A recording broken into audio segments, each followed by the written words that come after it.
গরিব হোক আর ধনী হোক, মা বাপর ইয়াদগারি ছাড়াই দিলে মানুষের দুর্ভাগ্য লামিয়া হয়।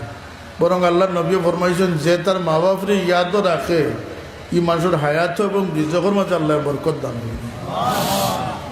প্রত্যেক সপ্তাহ মাসও একটা বাজেট রাখুন যান, গরিব হইলে গরিবানা সুরতে, ধনী হইলে ধনীর সুরতে, যে আমি আমার বাচ্চাইন্তর লেখাপড়ার খরচ দিয়ার, বাড়ির কারেন্ট বিল দিয়ার না নি। এখন ধরো মোবাইলেও বাড়াইছে, এগুলোর বিল তো হলেও দেওয়া লাগে।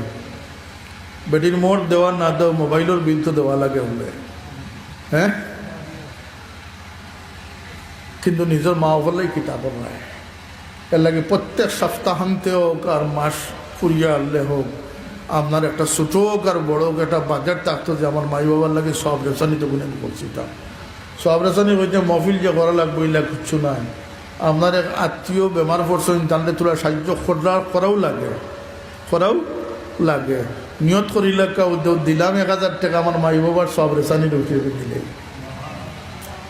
একজন টাকা 200 আল্লাহর বাস্তে দেওয়াও লাগে।